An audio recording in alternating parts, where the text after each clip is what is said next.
ጉዳዩ ለቤተ ክርስቲያን ለአማኞች እግዚአብሔር መንግስት ዜጎች ምን ያህል ኢምፖርታንት እንደሆነ አናውቅ። ስለዚህ አንድ ሰው ነብያትን ምን ይላል? ብድግ ደንቤት ምን ያደርጋል? ትምህርት ያደርቃል ይላል። አሁን መናፍስት መውጣት ምን ይሰራል? አያችሁ።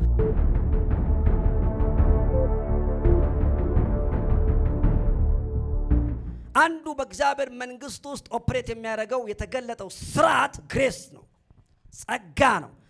ጸጋ በሁለት አይነት መንገድ ይከፈላል። በጣም ካሳደግነው ሶስት ልናደርገው እንችላለን። የመጀመሪያው the easiest the definition of grace natural grace ነው። ጸጋ ማለት በናቹራል ውስጥ ሲገለጥ ማንኛውም ሰው እዚህ ምድር ላይ አንድን ነገር ማድረግ እንዲችል ተደርጎ ተፈጥሯል። ባይ ኔቸር አንዳንዱ ባይ ኔቸር ሰዓሊ ነው። አንዳንዱ ባይ ኔቸር የሆነ ቆርቆሮ ሰርቶ የሆነ ነገር ማብረር የሚችል ነው። አንዳንዱ ባይ ኔቸር ተናጋሪ ነው። አንዳንዱ ባይ ኔቸር ያሳምናል። አንዳንዱ ባይ ኔቸር ይገለባበጣል። አንዳንዱ ባይ ኔቸር ድምፁ ያምራል፣ እንደ ኢሴ ማለት ነው። እኔ እየሰበኳቸው ተቸገርኩኝ በዝማሬ። ስለዚህ ኔቸር ውስጥ ግሬስ አለ። ለዳነውም ላልዳነውም ሰው በመሆነ ብቻ በውስጥ የተቀመጠብህ አንድ ነገር ማድረግ የምችልበት ኢምፓክት የተደረክበት ጉዳይ አለ። ያንን በሆነ ወይ ታወጣዋለህ፣ የሆነ ቀን ታወጣዋለህ።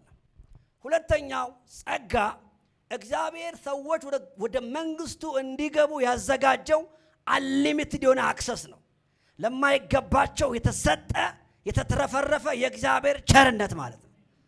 አክሰስ ማንም ከእግዚአብሔር ጋር መታረቅ ሲፈልግ ወደ እግዚአብሔር ኪንግደም የሚገባበት የማይገደብ አክሰስ ወይም የማይገደብ ያልተገደበ ነፃ ስጦታ እድል። ሃሌሉያ። ማንም ሰው ወደ እግዚአብሔር ኪንግደም ሲገባ በብሔሩ አይገባም፣ በትምህርቱ አይገባም፣ በስልጣኔው አይገባም፣ በከለሩ አይገባም። ማንም በክርስቶስ ቢሆን አዲስ ፍጥረት ነው ይላል።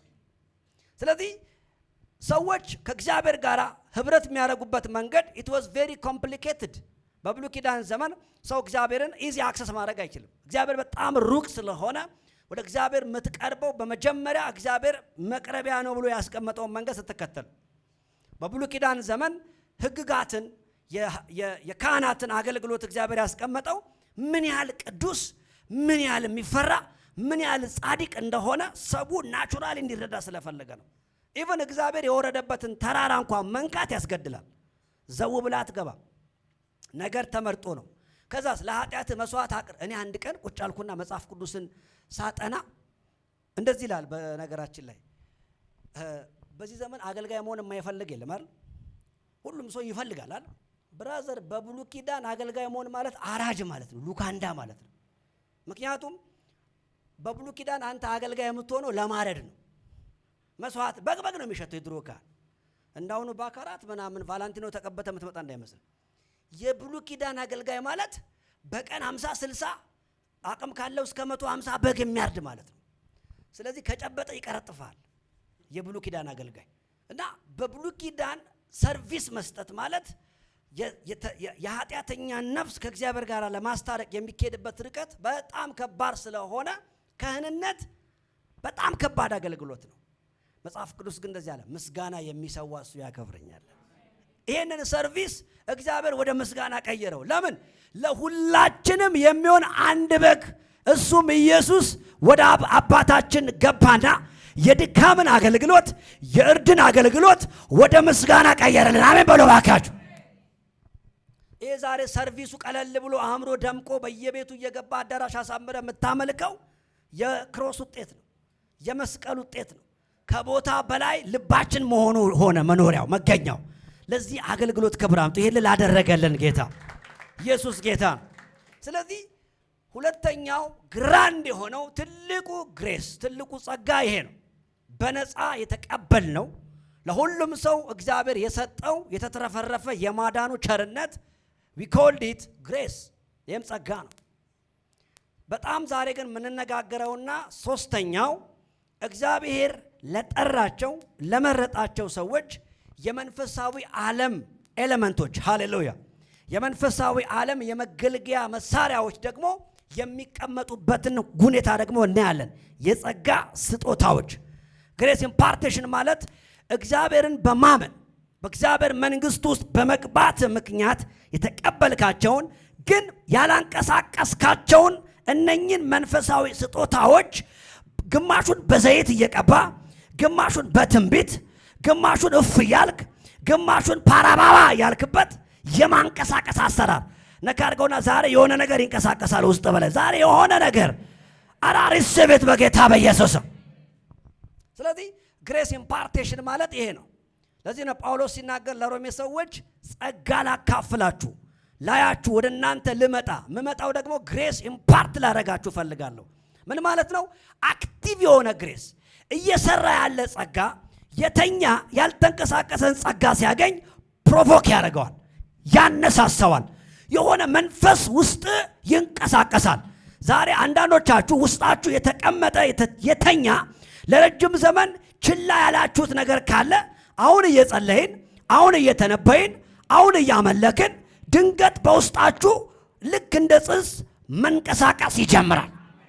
እሱ ነው ዛሬ የሚሆነው። አንዳንዶቻችሁ ነብይ ሆናችሁ ትወጣላችሁ። ነብይ የምትሆነው እኮ ዛሬ አይደለም። በክርስቶስ ካመንክበት ሰዓት ጀምሮ you are a prophet, you are appointed to be a prophet, to be pastor, to be teacher, to be apostle. ግን ይህንን ግሬስ የሚያንቀሳቅስበት ኢንቫይሮመንቱ ስለሌለ ተቀምጣል ዝም ብለህ። ዛሬ ግን መጸለይ ስንጀምር አንዳንዱ መተንበይ ይጀምራል፣ አንዳንዱ ራእይ ያያል፣ አንዳንዱ የሆነ መፍትሄ ይታየዋል፣ አንዳንዱ የሆነ የቃል ሬቨሌሽን ውስጡ ይገባል። በኢየሱስ ስም ዛሬ ብዙ የሚያገለግሉ ሰዎች እዚህ ቤት ውስጥ መንፈስ ተካፍለው መውጣት ይጀምራሉ። ለዚህ ምሳሌ የሚሆነን ምናልባት ከጸጋ ጋር ይገናኛል። ኦፍ ኮርስ ግን ለምሳሌ ኤልሳቤጥ ትንቢት ሲነገራት ማርያም የኤልሳቤጥ የ6 ወር ልጅ ነበረች፣ ማለት 6 ወር ጽንስ ነበረች። የጌታ መልአክ ለማርያም ምን ሲነግራት? ትንቢት ሲነግራት። ሃሌሉያ። እና ኦቨርሻዶ ያደርግብሻል አላት። ኪንጉ አንቺ ውስጥ መጥቷል አላት። ሰማይን ወደ ምድር ማምጣት የሚችል ሄቨንሊ አክሰስ የሚሰጥ ማንም ሰው ሳይቸገር ሰማይን ኮሙኒኬት ማድረግ የሚችልበት ዶር ኦልሬዲ አንቺ ቤት ውስጥ መጥቷል አላት። አንቺ ፌቨርፉል ነሽ አላት። ኤዳና ፎራዚ ዛሬ የሆነ ሰው ፌቨርድ ይሆናል። በነገራችን ላይ ሞገስ የሚለው ቃል በራሱ ካንተ አይነሳም። አንተን በሚያዩ ሰዎች ማይንድ ላይ የሚፈጠር መለኮታዊ ኢምፓክት ነው። አንዳንድ ሰው ሞገስ በቀለም ይመስለዋል፣ ሞገስ በልብስ ይመስለዋል፣ ሞገስ በንግግር ይመስለዋል። አይደለም። ሞገስ አንተ ላይ አይደለም የሚሰራው፣ ስለ አንተን በሚያይ ሰው ማይንድ ላይ ነው የሚሰራው። ምን ማለት ነው? 10 አንድ አይነት ነገር ቢቀመጥ ተመልካቹ 7ኛው ልዩ እንደሆነ ያያል። ዛሬ በናዝሬቱ በኢየሱስ ስም እኩል ነገር ካላቸው ሰዎች ጋር ተሰልፈ እኩል አትዳኝም። እኩል መናገር ከሚችሉ ሰዎች ጋር ተሰልፈ እኩል አትዳኝም።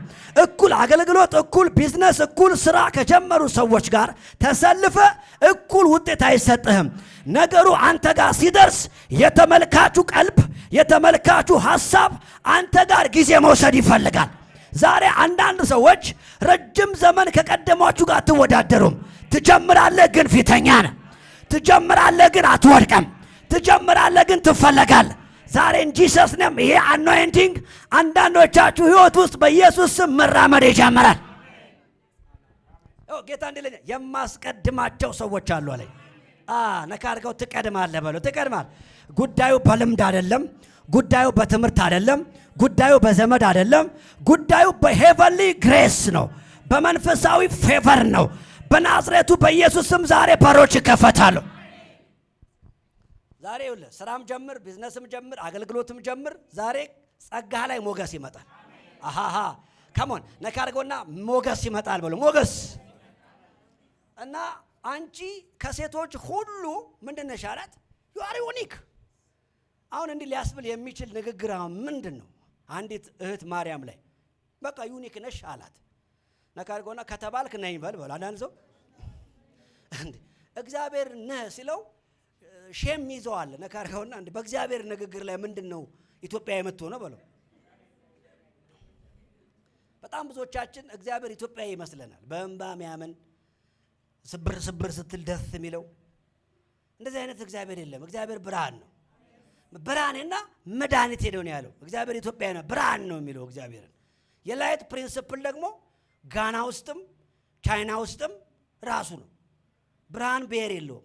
ነካርገውና ብርሃን ቦታ የለውም በለው። ብርሃን የትም ሀገር ላይ ራሱ ነው የሚበራው በለው። እግዚአብሔር የሚሰጥ ማንኛውም ስፒሪቹዋል ግሬስ የትኛውም ዓለም ላይ ኦፕሬት ማድረግ የሚችል ነው። እኔ እንደውም ዛሬ ክሮስ ካልቸር የሆኑ አኖይንቲንግ የሚቀበሉ ሴቶች፣ ወንዶች እዚህ ቤት ይታዩኛል። ሰው አንዳንድ ሰው እንደዚህ ይላል። አንድ ባለፈው እንደዚህ ያለኝ እናንተ እኮ ኢንተርናሽናል አገልጋይ ለመሆን ማትችሉት አንደኛ ቋንቋችኋል። ብራዘር የኝ እንጂ እየተረጎመ ይሰማኛል አልኩት። ደግሞ ሲጀገር ለነሱ የሚሆንም አናንስም እኛ እናንተ እናስቀድም ብለን ይዝና ወዝ ያክተኛል እንዴ? ቢያንስ እኮ 2 ማስተርስ አለኝ። አሜን አትልም እንዴ? እኔ ከቀበሌ ሲቀነስ አይደለም አገልግሎት የታየኝ። አንዳንዱ እኮ መኮንን ሻምበል ፓስተር ሆኖ ነው የመጣው እኮ። ለዚህ እኮ ነው የሚያስቸግሩ ነገርና እንዴ አንዳንዱ ሻምበል ነው በነገራችን ላይ 40 ዓመት ለደርግ የተወሰነው ለሆነ ሲያገለግል መጥቶ ማምሻው ላይ ቸርች መጣ። ከዛ ሽበቱ መስጠት ለመድረክ ይሆናል። በዛው ፓስተር ተባለ። ግን ሰውየው ፓስተር ስትለው ደስ አይለውም፣ ሻምበል ስትለው ደስ ይለዋል። 20 ዓመት ሲጠራበት የቆየበት ስለሆነ ነው። ይሄኛው ነገር አድርገውና ግድ የለም በለው፣ ይህ እንጂ ይፈልጋል በለው፣ ይህ እንጂ ይወዳል። ዛሬ ልባርካችሁ በናዝሬቱ በኢየሱስ ስም እንደ ጨው በሄድክበት ቦታ ሁሉ የምትፈለግበት መለኮታዊ ሞገስና ግሬስ ያገኛል። እንዴ እኛ ቲቪ ጆሹዋን 24 ሰዓት ቤታችን የከፈትነው እኮ ቋንቋ ገብቶን አይደለም፣ ግሬሱ ይዞን ነው። አንዳንድ ጊዜ አይተህ ማታቀው ሰውዬ እያየው ተወደዋለህ። ይኸውልህ የእግዚአብሔር የስበት ህግ አለው። እኔ በእውነት ነው የምነግራችሁ። ይኸውልህ አይኔ የሚፈለግ ግንባሬ የሚፈለግ የሆነ ነገር ዛሬ ጌታ አምላክ አንዳንዶችን ከፊት ያደርጋቸዋል። የእግዚአብሔር ሰው ከዚህ በኋላ ልንገርህ፣ ቻይናዎች መዝሙርን ይሰማሉ፣ ጥሪ ያደርጉታል። በየስ ላታቦሴ ነካ ሆኖ አልበለዋግ ሆነ እና ምን አላት? ጸጋ ሞልቶብሻል አላት። you are favored አላት። ኦሬዲ ለዚህ ኮሊንግ ተመርጠሻል አላት። በዘርሽ አይደለም፣ በትምህርትሽ አይደለም፣ በቃ ፈለገሽ አላት። ሄቨን ፈለገ ከሷ ጋር መሆን። መጨረሻ ላይ እሷ ይሄንን ይዛ ወደ ኤልሳቤጥ ስትሄድ ኤልሳቤጥ ውስጥ ደግሞ ተተንብዮለት 6 ወር ሙሉ ሰው አይገላበጥም። 6 ወር ሙሉ በአንዱ ጎን የተኛ አንድ አለ ውስጥ። ብራዘር ገና ሳምንት ያልሞላው ትንቢት እዛ ጋር ሲሄድ ያኛው ብራዘር መገለባበጥ ጀመረ፣ መቀስመት መምታት ጀመረ። ዛሬ አንዳንዶቻችሁ ውስጥ ጌታን ከተቀበላችሁ ሰዓት ጀምሮ ያስተኛችሁት የሆነ ግሬስ ካለ ዛሬ እንረብሸዋለን። ከሞን ዛሬ ይነካካል በለው። የሆነ አኖይንቲንግ ዛሬ ይነካካል። ይሄንን ፕሮግራም ቤት ሆናችሁ የምታዩ ሰዎችም ይሄንን በሰማችሁ ሰዓት ውስጣችሁ የተቀመጠው ጸጋ መንቀሳቀስ ይጀምራል። ቆሮንቶስ 12 ላይ እናወጣለን። ሁላችንም የምታውቁት ቃል ነው፣ ግን የእግዚአብሔር ቃል አዲስ ስለሆነ እቺን ክፍል በጣም መወዳት ክፍል ነች። ስለ መንፈሳዊ ነገርም ይላል 12 ቁጥር 1 ወንድሞች ሆይ ታውቁ ዘንድ እወዳለሁ። በጣም ሲሪየስሊ ስሟት እቺን ክፍል። ስለ መንፈሳዊ ነገርም ይላል፣ ስለ ስፒሪቹዋል ነገር እንድታውቁ እወዳለሁ ይልና አሕዛብ ሳላችሁ በማንኛውም ጊዜ እንደምትመሩ ድምፅ ወደ ሌላቸው ወደ ጣዖታት እንደተሰደዳችሁ ታውቃላችሁ። ምን የሌላቸው? ድምፅ ወደ ሌላቸው። ብዙ ጊዜ ሰዎች የጸጋ ስጦታ ሲያስተምሩ የጸጋ ስጦታ የመጣበትን ሂስቶሪካል ሞመንት አብሮ ካልነገሯችሁ አታከብሩትም። አንድ ሰው የሰጠ ስጦታ ዋጋውን የሚነግር የገዛበት ገንዘብ ወይም የገዛበት መጠን አይደለም፣ የሚሰጥበት ኢንቴንሽን ነው። አንዳንድ ጊዜ በጣም በውድ ነገር የተገዛን ነገር የምሰጥበት ኢንቴንሽንና የሰጠውበት መንገድ ስጦታውን ያከበረ ካልሆነ እቤቱ ውስጥ ከምጥላቸው እንደ አንዱ ታደርገዋል።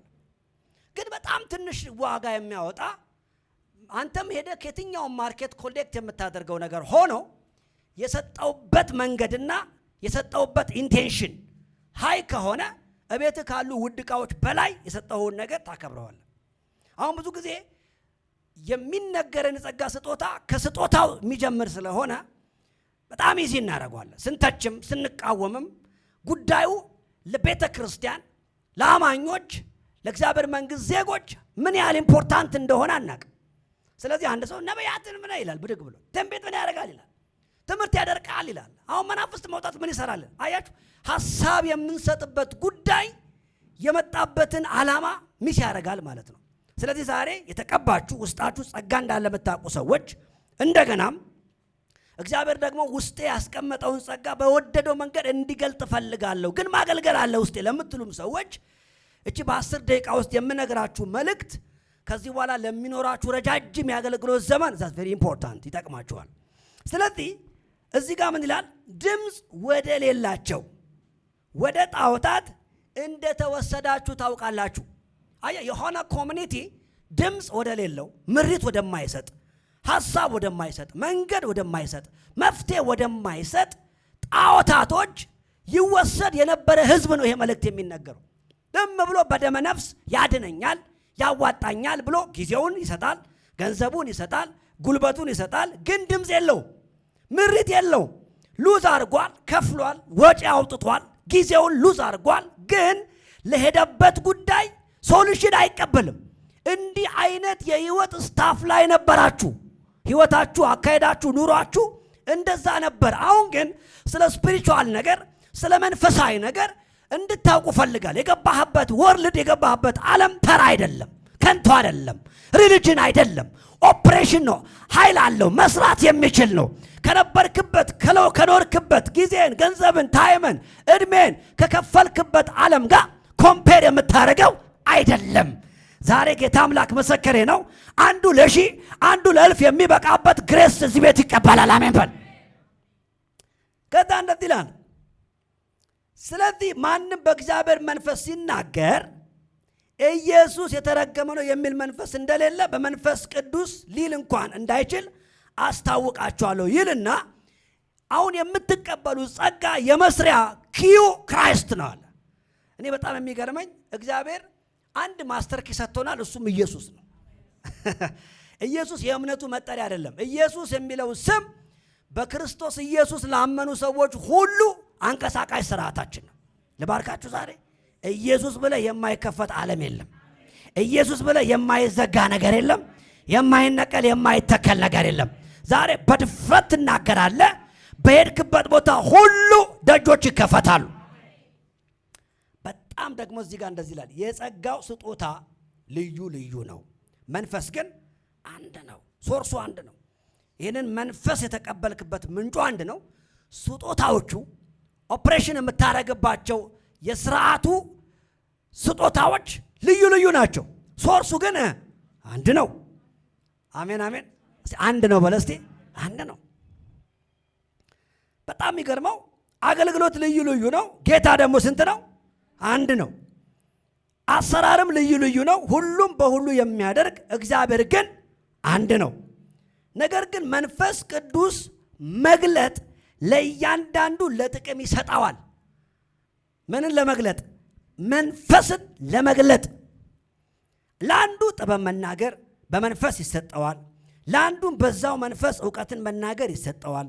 ለአንዱም በዛው መንፈስ እምነት፣ ለአንዱም በአንዱ መንፈስ የመፈወስ ስጦታ፣ ለአንዱ ታምራት ማድረግ፣ ለአንዱ ትንቢት መናገር፣ ለአንዱ መናፍስት መለየት፣ ለአንዱ በልዩ አይነት ልሳን መናገር። ዛሬ እዚህ ቤት አንዱ በልዩ ልሳን ይናገራል። ይቻላል በለው። አሜን። የሆነ ነገር ዛሬ ተናግረ ትወጣለህ ከዚህ ቤት። በልሳኖች ደግሞ የተነገረውን ደግሞ ምን ማድረግ? መተርጎም። ይህ ሁሉ ግን የአንዱ መንፈስ እንደሚፈቅድ ለእያንዳንዱ ለብቻው እያካፈለ ያደርጋል። አሁን የተዘረዘሩ የመንፈሳዊ ዓለም የመስሪያ ዊፐኖች አሉ፣ የመስሪያ ስጦታዎች አሉ። አንድ ምሳሌ ላሳያችሁ። ለምሳሌ